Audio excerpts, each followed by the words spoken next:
മലബാറുകാരുടെ സ്വന്തം ഇഫ്താർ വിരുന്നിലെ താരമായ ചട്ടിപ്പത്തിരി ഇന്ന് നമുക്ക് ഉണ്ടാക്കി നോക്കിയാലോ. ബൈ.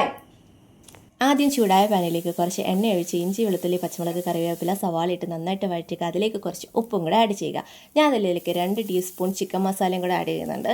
നന്നായിട്ട് മിക്സ് ആക്കിയതിന് ശേഷം നമ്മൾ നേരത്തെ തയ്യാറാക്കി വെച്ചിരുന്ന ബോൺലെസ് ചിക്കൻ ഉപ്പും മഞ്ഞൾപ്പൊടി കുരുമുളക് പൊടി ഇട്ട് വേവിച്ച് നന്നായിട്ട് ഷ്രെഡ് ചെയ്തെടുത്ത് ഇതിലേക്ക് ആഡ് ചെയ്ത് നന്നായിട്ട് മിക്സ് ആക്കുക. ഞാനിവിടെ ഒരു ബുക്കൊക്കെ വായിക്കുന്നുണ്ട്, അത് പിന്നെ പറയാം. ഇതിലേക്ക് വേണ്ടുന്ന ബാറ്റർ തയ്യാറാക്കാനായിട്ട് കുറച്ച് മൈദ, 2 മുട്ട, കുറച്ച് ഉപ്പ്, കുറച്ച് കുരുമുളക് പൊടി, പാല് വേണമെങ്കിൽ ചേർത്താൽ മതി, ഓപ്ഷനിലാണ്.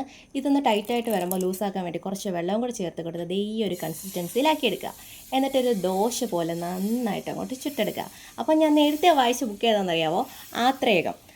ആർ രാജശ്രീ മാഡത്തിൻ്റെ ബുക്കാണ് കേട്ടോ. നല്ല ബുക്കാണ്, എല്ലാവരും സമയം കിട്ടുന്നവർക്ക് വായിച്ച് നോക്കുക. ഇത് ഞാനൊരു 6 ദോശ ഇതേപോലെ ഞാൻ ചുട്ടെടുക്കുന്നുണ്ട്.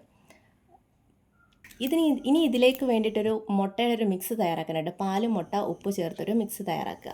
ഒരു പാനിൽ കുറച്ച് എണ്ണ തടവിയതിന് ശേഷം നമ്മുടെ നേരത്തെ തയ്യാറാക്കിയ ദോശ ആ മുട്ട മിക്സിലേക്ക് ഡിപ്പ് ചെയ്ത് ഈ പാനിലേക്ക് ഇട്ട് കൊടുക്കുക. അതിൻ്റെ മേലെ ഈ ചിക്കൻ മസാല ഒന്ന് ലെയർ ചെയ്ത് കൊടുക്കുക. വീണ്ടും ദോശ മുട്ടയുടെ മിക്സിലേക്ക് ഡിപ്പ് ചെയ്യുക, ഈ ചിക്കൻ്റെ മേലെ വെച്ചെടുക്കുക. അങ്ങനെ ഒരു 5 തവണ ഞാൻ ഇതേപോലെ ലെയർ സെറ്റ് ചെയ്ത് വെക്കുന്നുണ്ട്.